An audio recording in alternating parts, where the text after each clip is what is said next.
All right, hon, you know what time it is? What time is it? It's collab time. That's right. Welcome to the channel, or welcome back to the channel. The last Thursday of every month, we do a collaboration with 2 other YouTube channels. And those are MelNetteLivingFreeZipcodeless and Earl and Terry with Traveling on Adventures. So after you watch our video, if you would, please go back and watch theirs. Show them some love. This month, our topic is... Do you need to be mechanically inclined to own an RV? Stay tuned and find out.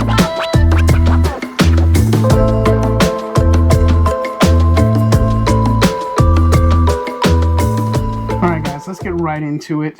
So let's answer the question. Do you need to be mechanically inclined to own an RV? I would say at least just a little bit. There's a lot to RVing that you know, when you go buy an RV or when you start looking at an RV, it's like all shiny, bells and whistles and all that. You have to know going into it that there's a little more to it than that. Yeah. So my answer is yes and no. That's why I said a little bit. So look at your RV. You got to look at it 2 different ways. One, it's a house, right? So think of when you're living in a house, all the things you have to do to maintain your house. Yeah, you have to have maintenance done on your house or perform the maintenance yourself. The same is going to be true with your RV. Yep. So with an RV, you got a roof just like a house. You've got to keep that clean. You've got to check for leaks. You got to check your decor, all your sealant all around, and you know, make sure that everything looks good, because you don't want to develop a leak. So that does involve some physicality. So we are talking about preventative maintenance. You know, and so some of the things that you need to do is obviously your roof. You need to flush out your plumbing system, your water heater, your freshwater tank. You want to sanitize that as well. So, you know, there are some things that have to be done. Now, when I say, no, you don't have to be mechanically inclined, that's because you can hire somebody to do it. There's plenty of RV techs, plenty of RV... mobile RV techs that you can call to a campground and have stuff done too. So. Other items that will be labor or mechanically involved is going to be breakdowns. Yes. Just like any automobile, any moving vehicle, your RV is that. Whether it's a Class A, a fifth wheel, a travel trailer like we have, it's going down the road. You are susceptible to break down. And when that happens, you need to be prepared. Now, when I say, no, you don't have to be mechanically involved for this, that's where a good roadside assistance program comes into play. The only downside with that is you're waiting for somebody to come to you. And that can take, well, quite a while, whether you have AAA, Good Sam, whatever it might be. We've heard horror stories about people waiting on the side of the road for hours and hours, or never even getting anybody there at all. Yeah, absolutely. So. You know, just research the company that you're thinking about going with. Now, it's good to have that as a backup always. But one thing you definitely want to know is, how can I change a tire on my RV? Because all RVs are different. And 9 times out of 10, they're not going to come with a lug wrench or a jack. So be prepared, practice if you need to, but you want to make sure that you have the ability to change a tire at the very least. And we would go into that further, but every single RV is going to be different, or how you actually have to go about changing that tire, whether you have 1 axle, 2 or 3, you know, it's a whole ball of wax. We've had our RV now for 4 years. Yes. So let's list some of the items that have broken or that we've had to repair in some fashion or another. Oh goodness, we've repaired a few things. The most notable one is our leaf spring. That was fun. Luckily, we were near Northern Tool, and he was able to pick one up. Yeah, so you can get. We now travel with spare leaf springs. Yes. But it wasn't something that we were thinking about at the time. But the funny thing was, we weren't the only people that were having trouble with leaf springs that summer. All right, so we talked about the leaf spring. I replaced the tongue jack. Yes. So I had to do that. What else have we replaced? You've had to repair the wires going from the jack to the RV because they got ripped out in transit somehow. I think something flipped up, a piece of rubber on the road flipped up and took it out, and we didn't even know until we got to our campsite that day. I replaced all 4 tires. Now, I did have them mounted and balanced. I just installed them on the trailer. That way I didn't have to bring the trailer to the tire shop. It was easier for me to do that. Minor little wiring because rolling earthquake, going down the road, things are going to get pulled, stretched. I've had to replace an outlet. I've had to rewire the connection to our fridge. Our fridge was going in and out intermittent. That was one of the first things. Yeah.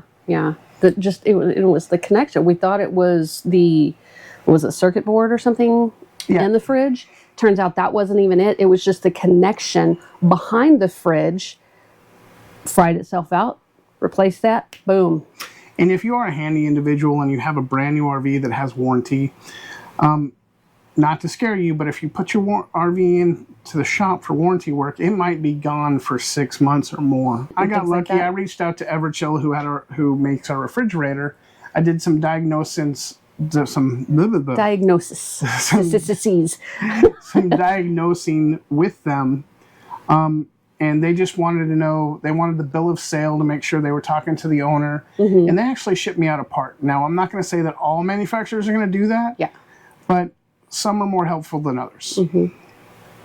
And ours was quite helpful, and we got it back up and running, and no problem. And it's been running ever since. So, knock on fake wood. Yeah, our RV luckily has never been in the shop for repairs because I've been able to do it myself. We didn't want it sitting there for months and us not being able to go out and adventure when we want to and be at the mercy of that dealership, because we've heard horror stories about our specific dealership too. So not happening. You might not have the physical ability to do that, but you need to be aware of these things and have a plan in place, whether that's an extended warranty that you bought for your RV or the roadside assistance program and stuff like that, or hiring a mobile technician to come out. Or just a really good friend you have on standby. Sometimes you have those. We got one of those that helped us. Absolutely. Friends are key. Yeah. What else have we changed? Oh, goodness gracious. We have fixed the situation with our shower. We have a shower curtain that's basically on a track. Well, no matter what we did, it was leaking at the bottom and the sides. We caulked it. We checked for leaks. We checked for leaks underneath and behind it. It was leaking through the track somehow. So he did a quick fix that was super cheap. Yeah, so, after I went through all the steps to figure out what was causing the leak and figuring out it wasn't from the plumbing, thankfully. Yes. I just put up a secondary shower curtain, and we haven't had any problems any since. So sometimes the simplest thing is the best fix. Yeah, brand new shower curtain, brand new tension rod. We have a double shower curtain system now because we left the old track up there. I'm not going to bother with bringing it down. And it works, and it's been working ever since. We don't have any leaks there anymore, and I'm fine with it. I don't even care. And just like your home, you're going to want to make personal touches to your RV. Right? So that's where more DIY stuff comes in. We changed out the USB outlets in the bedroom. Because the ones that came with our RV weren't very powerful. Yeah, and these ones are quite powerful. You can turn them on and off. They have USB and USB-C. So that works out much better for us. All right, guys. So those are just a few items that we've experienced. That we wanted to let you guys know about. And that way you have an idea if you're thinking about purchasing an RV, hey, okay, this is what I'm getting into. Yeah.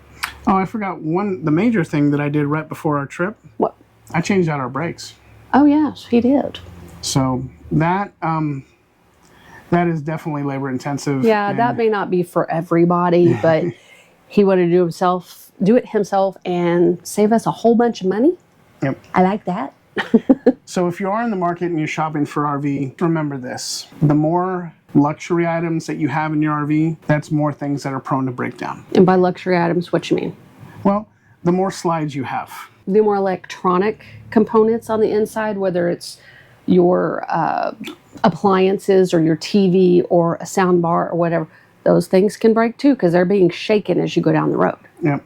Your auto level system, if you have a fifth wheel or if you have a class A, B, or C. Sometimes those go awry. And even simple things like your power cord. Yeah. Sometimes depending on where you're at, the outlet that you're using could not be wired right, and you might melt your cord. Little things like that. Things like that, they're super important, and you need to pay attention to. Yeah, I mean, does your rig have solar? Does it have an inverter? Those are all things. That's a whole other ball of wax that's got a lot of components to it that can also go horribly wrong. And I'll tell you this, YouTube is a wonderful resource. Yeah, he calls himself a YouTube mechanic, and I do agree with that. Yeah. It all depends on your confidence level and your physical ability. Do your research if you're looking into buying a rig. There are Facebook groups for almost every manufacturer, and those people will tell you everything that's wrong that they went through. And they'll tell you the good, the bad, and the ugly. More of the bad and the ugly, though. So you're aware. I think that's it. You got anything else? I don't think I have anything else. All right, guys. Well, that's all we have for you. We do ask that you go over and visit our friends' channels as well. That's Earl and Terry with Traveling on Adventures, and MelNette with MelNetteLivingFreeZipcodeless. So I hope you have a wonderful day, and until next time, see you out there. We'll see you out there. Bye. Brain fart. Let's do that again. Okay. Woo! Okay. Good? Yeah. All right. I'm going to turn on the air. Yeah. I'm going to stop this.